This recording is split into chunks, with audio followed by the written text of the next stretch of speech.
इस चेतन के लिए एग्जाम में की गई चोरी भी गुनाह होती थी, जिसे अगर सड़क पर 500 रुपया भी मिलता तो वो उसके मालिक को खोजता था या मंदिर में दान कर देता था।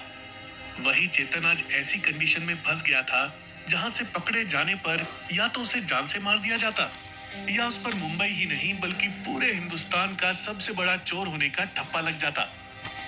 परिस्थितियों के कुरुक्षेत्र में फंसे चेतन के पास अब यहाँ से निकलने के लिए सिर्फ 1 मिनट 50 सेकंड का समय था। तभी पार्किंग एरिया में चेतन को अचानक से वही लड़की दिखाई देती है जो पोकर खेलते टाइम उसके बगल में आकर बैठी थी। उसे यहाँ पर देखकर चेतन की आंखें फटी की फटी रह जाती हैं। तुम यहाँ तुम यहाँ क्या कर रही हो? हक्का बक्का चेतन बेहद ही हैरानी के साथ उस लड़की से सवाल करता है। मैं यहाँ कुछ भी करूं, लेकिन तुम्हारे पास यहाँ से निकलने के लिए कितना समय बचा है? चेतन को बीच में ही रोकते हुए वो लड़की उससे सवाल करती है। 1 मिनट 40 सेकंड। लेकिन तुम्हें इससे क्या मतलब? तुम जाओ यहाँ से। चेतन गुस्सा करते हुए उस लड़की को पार्किंग एरिया से जाने के लिए कहता है। चेतन बाबू, आप गुस्सा तो बहुत कर रहे हैं, लेकिन शायद आपने यहाँ से निकलने का दूसरा प्लान तैयार नहीं किया था। इसीलिए कहा जाता है कि ज्यादा ओवर कॉन्फिडेंस में बड़े फैसले नहीं लेने चाहिए। वो लड़की मुस्कुराते हुए चेतन के मजे लेती है। दूसरा रास्ता? यहाँ से निकलने का दूसरा रास्ता कौन सा है? अगर है तो मुझे जल्दी बताओ, मेरे पास अब बेहद ही कम समय बचा है। ये कहते हुए चेतन बेहद ही हैरानी के साथ लड़की की तरफ देखता है। हाँ, है ना, स्ट्रॉन्ग रूम का एसी डक्ट सीधे वॉशरूम में जाकर मिलता है, इसलिए तुम जल्दी से इस एसी डक्ट के जरिए बाहर निकल जाओ। समय की कमी को देखते हुए वो लड़की चेतन को सलाह देती है। लेकिन नक्शों के मुताबिक तो स्ट्रॉन्ग रूम का एसी डक्ट ऊपर जाकर बंद हो जाता है। बड़ी आई थी तेज बनने। चेतन को भी उस लड़की पर तंज कसने का मौका मिल जाता है। बुद्धू, वो नए नक्शों के मुताबिक है। पुराने नक्शों के अनुसार स्ट्रॉन्ग रूम का एसी डक्ट बाथरूम के एसी डक्ट से मिलता है। तुम्हें एक जगह हल्का सा जॉइंट दिखेगा और वहां के पार्टीशन को तोड़कर तुम वॉशरूम के एसी डक्ट में जा सकते हो। अब समय मत बर्बाद करो और जल्दी जाओ। उस लड़की की बातों को सुनकर चेतन तुरंत एसी डक्ट में चला जाता है। अरे तुम अपना नाम तो बता दो, चेतन जाते जाते उस लड़की से पूछता है। तुम अभी जल्दी से जाओ, मैं तुम्हें बाद में मिलूंगी, और एसी डक्ट का रास्ता भी मैं बाहर से बंद कर दे रही हूँ। इतना कहकर वो चेतन को ऊपर भेजती है और एसी डक्ट को बाहर से बंद कर देती है। ओह, कितनी गंदगी कर दी है इस लड़के ने। पूरे पार्किंग एरिया को पानी पानी कर दिया है। जाते जाते भी वो लड़की चेतन को कोसना नहीं भूलती है। उधर दूसरी तरफ एसी डक्ट के अंदर जाना चेतन के लिए ज्यादा मुश्किल नहीं था। कहाँ है जॉइंट? एसी डक्ट में आगे बढ़ता चेतन जॉइंट भी खोजने की कोशिश कर रहा होता है। मिल गया। जॉइंट खोजकर चेतन उसे हल्का सा झटका देता है और इसी से ही पार्टीशन साइड हट जाता है। चेतन अब दूसरे साइड के एसी डक्ट में चला जाता है और पार्टीशन को वैसे ही अपनी जगह पर रख देता है। अगले 10 सेकंड के भीतर चेतन वॉशरूम के भीतर पहुंच जाता है। उस लड़की का शुक्र है जो मैं 20 सेकंड पहले ही वॉशरूम में पहुंच गया। लेकिन ये क्या? चेतन के चेहरे की हंसी जल्द ही समाप्त हो जाती है। कितनी बदमाश है वो लड़की। उसने मुझे वॉशरूम का तो बताया, लेकिन ये नहीं बताया कि एसी डक्ट का रास्ता लेडीज वॉशरूम में जाता है। मन ही मन उस लड़की पर गुस्सा करते हुए चेतन जल्दी से मेंस वॉशरूम की तरफ दौड़ता है। शुक्र है बच गया, किसी ने देखा नहीं मुझे। चेतन 15 मिनट पूरा होने से ठीक 5 सेकंड पहले मेंस वॉशरूम में आ चुका था। 5, 4, 3, 2, 1 स्टार्ट। 15 मिनट पूरा होते ही चेतन की कलाई पर लगा डिजिटल जीपीएस फिर से अपना काम शुरू कर देता है। साथ ही कैसीनो के सारे कैमरे भी फिर से शुरू हो जाते हैं। खुद को शांत करते हुए चेतन आराम से अपनी टेबल की ओर जाता है। क्या हुआ? अब गेम नहीं होगा क्या? चेतन मासूम बनते हुए कैसीनो स्टाफ से पूछता है। नहीं सर, शायद यहाँ पर चोरी हुई है, इसलिए कैसीनो को बंद किया जा रहा है। चेतन को बताते हुए वो स्टाफ बहुत चिंतित होता है। ओह, आज तो पैसे जीतने का एक अच्छा मौका हाथ से निकल गया। चेतन अपने चेहरे पर एक बनावटी अफसोस लेकर सर्वर रूम की तरफ देखने लगता है। रॉयल कैसीनो के आधे गार्ड्स उस सर्वर रूम की तरफ जा रहे थे और बाकी बचे लोगों पर नजर रख रहे थे। तभी चेतन को एक गार्ड के वॉकी टॉकी पर आ रहा मैसेज सुनाई देता है। सभी लोगों की लोकेशन सही मिली है। इनमें से कोई भी सर्वर रूम की तरफ नहीं गया था। सभी को धीरे धीरे बाहर निकालो। ये मैसेज सुनते ही चेतन को काफी राहत मिलती है। बच गए। अब जल्दी से यहाँ हुई चोरी का बहाना बनाकर होटल से भी चेकआउट कर लेता हूँ और किसी दूसरे होटल में शिफ्ट हो जाता हूँ। यही सोचते सोचते चेतन कैसीनो से बाहर निकलता है और वो रॉयल होटल से भी चोरी के डर का बहाना बनाकर चेकआउट कर लेता है। रात के 3 बजने को थे, लेकिन मुंबई अभी भी चल रही थी। रॉयल कैसीनो में हुई चोरी ने शहर के उस एरिया में हलचल और भी बढ़ा दी थी। अगले आधे घंटे के अंदर चेतन दूसरा होटल लेता है। होटल के कमरे में जाने के बाद चेतन सबसे पहले ताऊ के दिए फोन से ताऊ को कॉल करता है। 2 रिंग में ही फोन उठाने के बाद ताऊ बोलता है, हेलो, कौन? क्या ताऊ, चेतन को भूल गए क्या? चेतन हंसते हुए ताऊ से पूछता है। अच्छा, चेतन बेटा, बोलो, ताऊ को कैसे याद किया? ताऊ, पैसे तो मिल गए ना, अब बताओ अपना हिस्सा लेने कब आऊं? चेतन सीधे मुद्दे पर आ जाता है।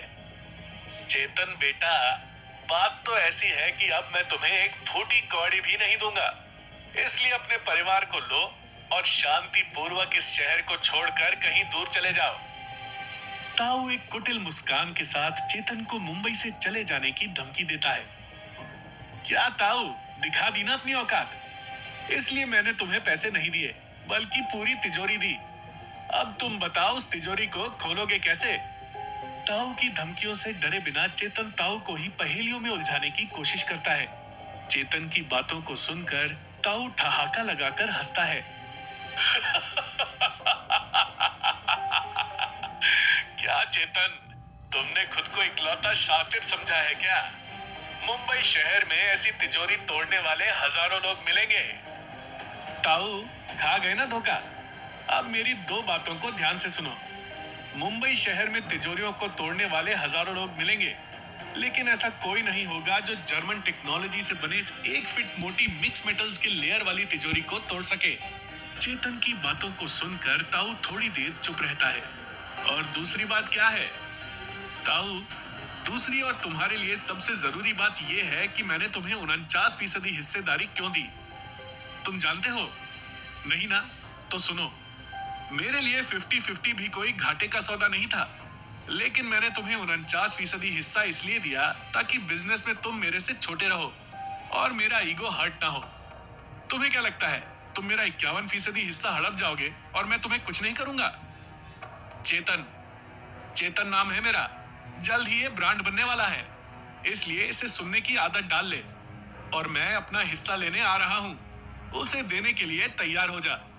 चेतन का ये रूप देखकर ताऊ भी 1 सेकंड के लिए घबरा जाता है। खुद को संभालते हुए ताऊ कहता है, अगर मैंने तुझे या तेरे परिवार को मरवा दिया तो? तेरी हिम्मत है तो तू जाकर मेरे परिवार को टच कर। तेरी भी एक बेटी है ना? मेरी फैमिली को टच करने से पहले तेरी बेटी अनाथ होगी और फिर सोच इस दुनिया में वो कैसे जिएगी। अब भी मुझसे दुश्मनी करेगा तो आजा मुंबई ग्रैंड होटल में। इतना कहकर चेतन फोन कट कर देता है।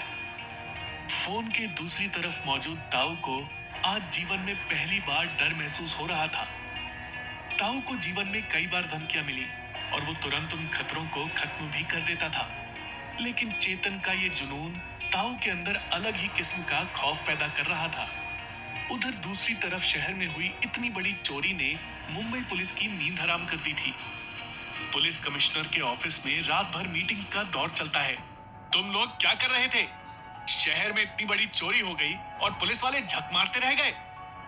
महाराष्ट्र के होम मिनिस्टर मिस्टर पाटिल बेहद ही गुस्से में मुंबई पुलिस कमिश्नर से बात कर रहे थे। सर, हम लोग इस मामले पर लगातार काम कर रहे हैं, जल्द ही हम दोषियों को पकड़ लेंगे। पुलिस कमिश्नर गृह मंत्री का गुस्सा शांत करने की कोशिश करते हैं। मुझे ये सब नहीं पता कमिश्नर। मिस्टर रॉय हमारी पार्टी में सबसे अधिक चंदा देते हैं। अगर उनके ही कैसीनो में ऐसी लूट होगी तो हमारी पार्टी कैसे चलेगी? और पार्टी नहीं चली तो ये राज्य क्या तुम चलाओगे? पुलिस कमिश्नर का कोई भी आश्वासन गृह मंत्री का गुस्सा शांत करने के काम नहीं आता है। सर, हम आपके स्पेशल परमिशन पर ऐसी चोरियों को सॉल्व करने के लिए इस फील्ड में एक्सपर्ट एक नई तेज तर्रार ऑफिसर को नियुक्त करना चाहते हैं। उन्होंने सभी टेस्ट तो पास कर लिए हैं, बस उनके डॉक्यूमेंट से संबंधित कोई दिक्कत आ रही है। कमिश्नर की इस बात को सुनते ही होम मिनिस्टर बिना कोई देर किए इस अफसर को नियुक्त करने का आदेश दे देते हैं। होम मिनिस्टर का आदेश मिलते ही पुलिस कमिश्नर तुरंत अपने असिस्टेंट को आदेश देते हैं, मिस निशा को फोन लगाओ। हेलो, मिस निशा। हाँ, कौन? सुबह के 6 बजे आए इस फोन कॉल की वजह से निशा की नींद खुल गई थी। निशा, मैं मुंबई पुलिस कमिश्नर बोल रहा हूँ। Yes sir, what happened sir? इतनी सुबह सुबह फोन की दूसरी तरफ कमिश्नर का नाम सुनते ही निशा चौंक जाती है। निशा, आप बिना कोई सवाल किए अभी मेरे ऑफिस आ जाइए। होम मिनिस्टर ने अर्जेंट बेसिस पर आपकी बहाली की अनुमति दे दी है और आपको मुंबई के इतिहास की सबसे बड़ी चोरी की जांच करने की जिम्मेदारी दी जाती है। आपको आज से मुंबई स्पेशल टास्क फोर्स के एसीपी का चार्ज लेना है। कमिश्नर एक सांस में पूरी जानकारी निशा को दे देते हैं। Thank you so much sir for recommending my name. मैं तुरंत ही ऑफिस आ रही हूँ। जय हिंद सर। इसके बाद फोन की दूसरी तरफ से भी जय हिंद की आवाज आती है और फोन कट हो जाता है। चेतन के बदले व्यवहार की वजह से निशा पिछले 2 दिनों से काफी परेशान थी, लेकिन अपना पहला केस मिलने की खुशी निशा के चेहरे पर साफ झलक रही थी। उधर दूसरी तरफ मुंबई ग्रैंड होटल में चेतन अपने मकसद के बारे में थोड़ी देर के लिए भूलकर सोने की जद्दोजहद कर रहा होता है। क्या होगा जब मुंबई की सबसे बड़ी चोरी को इन्वेस्टिगेट करेगी आईपीएस मिस निशा? सबसे बड़े होटल्स में शुमार होटल ग्रैंड के लग्जरी रूम में लेटा चेतन अपने बचपन के बारे में सोच रहा था। अपने घर पर ही रहता था तो बिना एसी कूलर के ही चटाई पर नींद आ जाती थी, लेकिन आज इस आलीशान होटल के आरामदायक बेड पर घंटों लेटने के बाद भी आंखों में नींद नहीं है। पता नहीं ये जीवन मुझे कहां लेकर जा रहा है।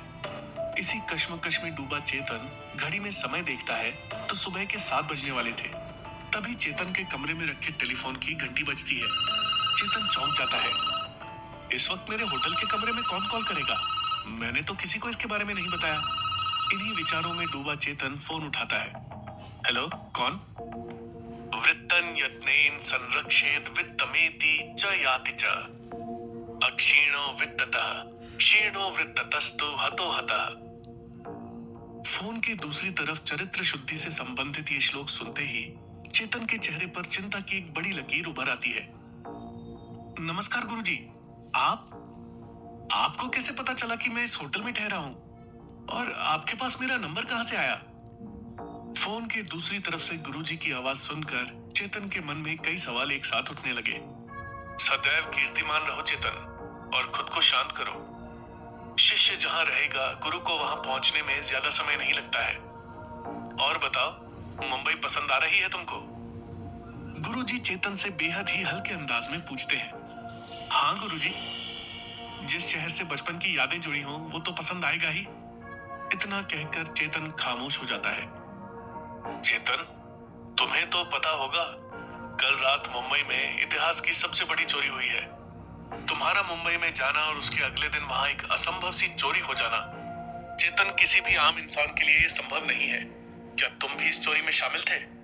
गुरुजी के सीधे सवाल चेतन को अचंभित कर देते हैं। उसे विश्वास नहीं हो रहा था कि गुरुजी को भी चोरी के बारे में पता चल जाएगा। गुरुजी, उस कैसीनो में भी तो लोगों के पैसे लूटे जाते थे।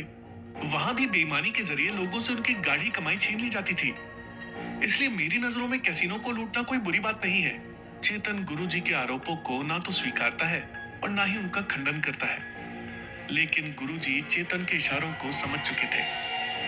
चेतन, चोरी चोरी होती है, फिर चाहे वो कहीं भी की गई हो। तुम ये सही नहीं कर रहे हो। इस द्वीप पर मैंने तुम्हें दुनिया के सबसे ताकतवर और श्रेष्ठ लोगों से ट्रेनिंग इसलिए नहीं दिलवाई ताकि तुम मुंबई जाकर चोरी कर सको। गुरुजी, मेरा मुंबई आने का एक ही मकसद है और वो मेरे लिए सबसे बड़ा है। मुझे उस गुमनाम आइलैंड पनाग से भी मुंबई इसीलिए आने दिया गया ताकि मैं इस मिशन को पूरा कर सकूं, और इस मिशन के लिए मुझे जो भी करना होगा करूंगा। चेतन अपनी बातों को गुरुजी के सामने रखता है। चेतन, तुम्हारे मिशन के लिए पैसों की जरूरत है और मैं ये जानता हूँ, लेकिन तुम इस बात का भी ध्यान रखो कि पैसों के साथ तुम्हें शोहरत और काफी पॉलिटिकल कनेक्शन की भी जरूरत पड़ेगी, और ये तुम चोरी करके नहीं हासिल कर सकते, बल्कि इसके लिए तुम्हें अच्छे काम ही करने होंगे। गुरुजी चेतन को समझाते हैं। मैं इन बातों को समझ रहा हूँ गुरुजी, लेकिन अभी वक्त की जरूरत के अनुसार काम कर रहा हूँ और मेरे हिसाब से अभी तक मैंने कोई गलत काम नहीं किया है। चेतन अपनी गलती मानने को तैयार नहीं था, चेतन, इस पनाग द्वीप पर अच्छे लोग भी हैं और बुरे लोग भी हैं। तुम्हारे ऊपर भी दोनों का ही प्रभाव रहा है। इसलिए तुम आगे जो भी काम करना, उसके खिलाफ होने वाली प्रतिक्रिया के बारे में पहले सोचना और मेरी शिक्षा को याद रखना। इतना कहकर गुरुजी फोन रख देते हैं। चेतन अपने गुरु का बेहद सम्मान करता था, लेकिन मकसद की याद उसे अभी कुछ भी स्वतंत्र रूप से सोचने नहीं दे रही थी। गुरुजी मुझे गलत समझ रहे हैं। अभी वो गुस्से में थे, लेकिन एक ना एक दिन वो मुझे जरूर समझेंगे कि मकसद सबसे बड़ा है। खुद से ही बातें करता हुआ चेतन अपनी आंखें बंद करके सोने की कोशिश करता है। चेतन, अपना ध्यान केंद्रित करो। तुम्हें बड़े बड़े काम करने हैं। चेतन, आज तुम्हें कुछ खास लोगों से मिलवाया जाएगा, जिनके बारे में ये दुनिया नहीं जानती है। चेतन, तुम्हें इस आइलैंड पर ऐसे हीरोज मिलेंगे जिन्हें मरा हुआ मान लिया गया है, और साथ ही ऐसे आतंकवादी और क्रिमिनल्स भी मिलेंगे। तुम्हें इन सभी से कुछ न कुछ सीखना है, लेकिन अपनी बुद्धि और अपने विवेक का इस्तेमाल करके तुम्हें आगे बढ़ना है। चेतन, आज हम सभी के लिए एक खास दिन है। इस आइलैंड से निकलकर एक योद्धा बाहर जाएगा और एक खास मकसद को पूरा करेगा। जिस योद्धा का चयन मुंबई जाने के लिए हुआ है, वो है चेतन। तभी चेतन की आंखें खुल जाती हैं। ओह, ये सपना! जिस दिन मुझे आइलैंड से मुंबई आने के लिए चुना गया, वो दिन कितना खास था। मैं अपना समय ऐसे सोते हुए नहीं बिता सकता। चेतन के लिए अब सोना असंभव हो चुका था। उधर दूसरी तरफ चेतन की यादों में आंसू बहा रही निशा अपनी नई पोस्टिंग को लेकर काफी उत्सुक थी। वो सबसे पहले चेतन को खुशखबरी देने उसके घर जाती है। मम्मी जी, वो कल रात को भी घर नहीं लौटा है। चेतन को घर पे ना पाकर निशा ये सवाल लता से करती है। नहीं निशा बेटा, जब से वो वापस लौटा है, पता नहीं किस सोच में डूबा रहता है। हमारे साथ तो वो 2 मिनट भी नहीं बैठा और कल सुबह से ही गायब है। बेटे के लिए लता की चिंता उसके चेहरे पर साफ झलक रही थी। मम्मी जी, आप चिंता मत कीजिए। ये निशा भी अब मुंबई एसटीएफ में एसीपी बन गई है। चेतन को तो अब मैं चुटकियों में सुधार दूंगी। निशा माहौल की गंभीरता को थोड़ा कम करने की कोशिश करती है। निशा लता को समझा तो रही थी, लेकिन उसका खुद का मन भी बेहद ही बेचैन था। चेतन ने निशा के साथ जो व्यवहार किया था, उसने निशा को तोड़कर रख दिया था। मम्मी जी खुद बेहद परेशान है। मैं इन्हें और परेशान नहीं कर सकती। ये सोचकर निशा लता से कहती है, मम्मी जी, मुझे आज से ड्यूटी भी ज्वाइन करनी है, इसलिए मैं अभी जा रही हूँ। बाद में आप लोगों से मिलती हूँ। इतना कहकर निशा अपने घर की ओर चल देती है। होटल के कमरे में बैठा चेतन ताऊ से अपने पैसे निकलवाने का प्लान बना रहा होता है। इस ताऊ ने तो सभी लोगों के अंदर खौफ पैदा कर रखा है। अगर मैं इससे सीधे सीधे भिड़ गया तो ये अपनी इमेज को बचाने के लिए किसी भी हद तक जा सकता है। ताऊ से पैसे निकलवाने के लिए मुझे उसे अंदर से खोखला करना होगा। अपने विचारों में डूबा चेतन ताऊ के अड्डों और उसके धंधों से जुड़ी सारी जानकारी निकालकर ताऊ को कमजोर करना चाहता था। तभी होटल ग्रैंड के 25वीं मंजिल पर मौजूद चेतन को अपनी बालकनी में कुछ दिखाई देता है। कौन है? कोई है क्या वहां? चेतन अपनी बालकनी की ओर जाता है। मैं भी कुछ ज्यादा ही सोच रहा हूँ। ये होटल का 25वां फ्लोर है और इसकी बालकनी में कौन ही आ सकता है? जरूर कोई पक्षी होगा। अपने मन के वहम को खुद ही शांत करता हुआ चेतन अपने कमरे में जाने लगता है, लेकिन चेतन के पीछे मुड़ते ही उसके चेहरे पर एक जोरदार पंच लगता है। अचानक हुए इस हमले से संभलने का मौका चेतन को नहीं मिलता है और वो जमीन पर गिर जाता है। अब ये कौन सी मुसीबत है? जमीन पर गिरकर करहा रहा चेतन जब अपनी आंखें खोलता है तो उसकी आंखें खुली की खुली रह जाती हैं।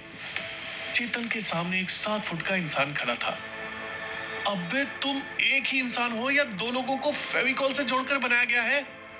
दैत्य जैसी आकृति वाले इंसान को सामने देखकर चेतन के मुंह से यही शब्द निकलते हैं। तब तक वो हमलावर चेतन के ऊपर फिर से हमला करता है और उसका एक पैर आकर चेतन की छाती के ऊपर लगने वाला होता है, लेकिन चेतन खुद को वहां से हटाकर किसी तरह खुद को बचाता है। अबे मार ही डालोगे क्या? थोड़ी जान पहचान तो कर लेने दो। चेतन इन बातों को बोलने के बीच खुद को संभालता है और खड़ा होकर उस हमलावर से भिड़ने की कोशिश करता है। होटल ग्रैंड के 25वें फ्लोर पर रुके चेतन के कमरे से अब सिर्फ सामानों के टूटने और एक दूसरे के ऊपर पड़ रहे करारे मुक्कों की आवाजें आ रही थी। चेतन और वो हमलावर एक दूसरे के ऊपर इस तरीके से टूट पड़े थे जैसे दो शेर आपस में लड़ रहे हों। इस धरती पर कोई इंसान मुझे इतनी कड़ी टक्कर दे, मैं ये सोच भी नहीं सकता था। मुझ जैसे स्पेशल ट्रेनिंग वाले बंदे पर ये भारी पड़ रहा है। पता नहीं ये आम इंसानों के साथ क्या करता है। यही सोचता हुआ चेतन उस हमलावर के खिलाफ लड़ते हुए खुद को बचाने की कोशिश करता है। अरे भाई, तुम कौन हो और मुझे क्यों मारना चाहते हो? उस इंसान रूपी दैत्य के हमलों से खुद को बचाता हुआ चेतन बीच बीच में उससे सवाल भी पूछ रहा होता है। तभी उस हमलावर का एक जोरदार पंच चेतन के सीने पर लगता है और वो काफी दूर जाकर गिर पड़ता है। ओह माँ! चेतन के सीने में अब असहनीय दर्द उठता है और उसके लिए खड़ा हो पाना मुश्किल हो रहा था। चेतन की आंखों के सामने अंधेरा छाने लगता है। चेतन को हल्का धुंधला दिखाई दे रहा होता है। अरे, ये तो अपनी जेब से रस्सी का टुकड़ा निकाल रहा है। लगता है आज ये मुझे मारने की ही कसम खाकर आया है। इस रस्सी के टुकड़े को तो इसने मेरा गला घोटने के लिए ही निकाला होगा। जल्दी फिर से खड़ा हो जा चेतन बेटा। मौत को सामने खड़ा देखकर चेतन अपने शरीर की सारी ऊर्जा को एकत्रित करता है और एक बार फिर से पलटवार करता है। चेतन के घूंसों की बरसात उस 7 फीट लंबे इंसान को झुकने पर मजबूर कर देती है। अपनी फुर्ती के दम पर चेतन 15 सेकंड के अंदर उस हमलावर के ऊपर 50 से भी ज्यादा बार पंच से हमला करता है। चेतन को मारना इतना आसान नहीं है बेटा, तुम्हें और अच्छे से तैयारी कर लेनी चाहिए थी। हमलावर को नीचे गिराकर पीट रहा चेतन गुस्से में बोलता है। लेकिन ये क्या, 7 फुट लंबे और 100 किलो से भी अधिक वजन का ये हमलावर ज्यादा देर तक चेतन से संभलता नहीं है। अचानक वो पलटवार करता है और चेतन को उठाकर बालकनी की तरफ फेंक देता है। बालकनी और कमरे के बीच मौजूद शीशे की दीवार से टकराता हुआ चेतन दरवाजे पर गिर जाता है। खुद को संभालने की कोशिश कर रहा चेतन उस पर हमला कर पाता उससे पहले ही वो हमलावर अपने पैरों से चेतन के ऊपर जोरदार प्रहार करता है। हे भगवान, इस जानवर को मैं कैसे मारूं? नहीं नहीं नहीं, ये चाकू मत चलाना भाई। हमलावर के हाथों में चाकू देखकर अब चेतन के पास उसके सामने से हटने के अलावा और कोई रास्ता नहीं था। ये तो मेरे ऊपर ही निशाना लगा रहा है, कहां जाऊं मैं? हमलावर के चाकू चलाते ही चेतन झुक जाता है और बाल बाल बचता है। चेतन इस हमले के बाद खुद को संभाल पाता तब तक वो 7 फीट का दैत्यनुमा इंसान चेतन को काफी जोर से धक्का देता है। उसका धक्का लगते ही चेतन का धड़ बालकनी से बाहर निकल जाता है और चेतन बेहद ही मुश्किल से ग्रिल का निचला हिस्सा पकड़कर लटक जाता है। कुछ समय तक होटल के शानदार कमरे में आराम कर रहा चेतन अब 25वीं मंजिल से लटककर जिंदगी और मौत के बीच झूल रहा था। चेतन की नजरें जब ऊपर जाती हैं, तो उसके दिल की धड़कनें और भी तेज हो जाती हैं। बालकनी के ऊपर खड़ा वो हमलावर चेतन को बालकनी से दूर करके गिराने की कोशिश कर रहा होता है। नहीं, एक बार मैं मरकर वापस आया हूं, अब मुझे दोबारा नहीं मरना। ये सोचता हुआ चेतन फिर से ऊपर आने की कोशिश करता है। 25वें माले से लटकता हुआ चेतन कैसे करेगा वापसी? कौन है ये शख्स जो चेतन को कर रहा है मारने की कोशिश और उस पर पड़ रहा है भारी?